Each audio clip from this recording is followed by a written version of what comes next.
Good evening. Just an update on the old door here. So far one of the nails have come out. I should probably get it fixed in case I do get trapped in here. For now I'll just leave it. I mean, hey, it's not like the door handle's gonna fall off and I'm gonna be trapped in here in a video very soon. So in this hopefully better lighted video, I'm going to be talking to you about Facebook. Something that's really got on my nerves lately is, you know when a friend likes a photo of someone you don't know and it comes up in your newsfeed, and the photos that have specifically gotten liked are people who have posted up a picture of a malnourished African child or a poor injured dog, and they write a comment like this if you think this is sad, and sometimes it even says scroll past if you don't care. They've already guilted you into wanting to like it. What's the purpose of posting an image that firstly you don't own, secondly writing something clearly obvious about it like, oh that's a sad image, and then there's actually people I know on Facebook liking these pointless pieces of crap. I should just post up a picture of myself and say, like this if you think it's me. Everyone's gonna like it? No, everyone's gonna look at it and go, that's retarded, and that's what they should do with these other posts. Also, people get kicks out of whinging every time Facebook changes something. They put the chat bar on the side. Oh no, this is going to affect me emotionally. If you have an emotional breakdown over Facebook changing a little thing on their website, then how are you gonna respond when something dramatic actually happens in your life?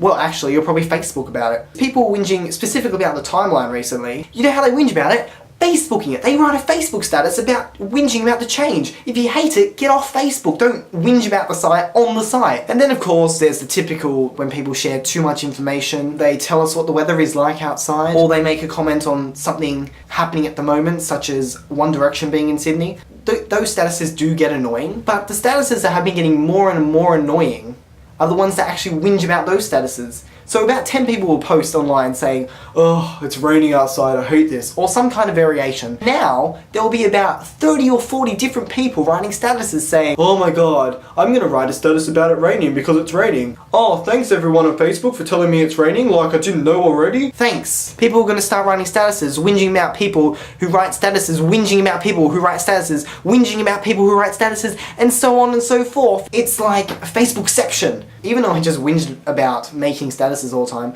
I tend to write statuses. I'm generally testing out to see how many likes I can get per status. But I like to see how many likes I can get on a status that is not really worthy of likes. I mean, I've written actual funny statuses that I guess deserve likes, but I also wrote a status one night that was like, two unrelated things in a status with no relevance at all. How many likes? Plenty. I thought it was so funny that people were liking my statuses that I actually wrote a status that was writing relevant statuses in order to get likes, and people liked that. So what can you do to make everyone else's lives happier? Firstly, you can deactivate your Facebook account. If you so wish to write statuses, I suggest writing on pieces of paper like I've done here, written a little status, and what I'm going to do with that is I'm going to scrunch it up in a ball and throw it in the bin. No internet connection is required, so you can do it wherever you are. It's kind of like Wi-Fi, only they're bins. Everyone can access bins. There's generally bins everywhere, except train stations in the city. So I guess you're just going to have to wait until you get off the train station to send that message. If you want to post photos on Facebook, then perhaps you could just take a photo with like a really old camera and put it in an album, and those who care enough will ask to look at your album and then you can show them the photos. Alternatively, you could just Instagram it. Just Instagram everything, I think. You don't need words, just take photos of things. If you see it's raining outside, take a photo and make it look all hipster. At least that will be arty and nice to look at rather than you whinging. The funny thing about this is, I'm going to post this video to Facebook. Arty and nice to look at rather than you whinging. Oh no, my lighting has fallen! That wasn't even me joking, that was actually my actual panic voice, like,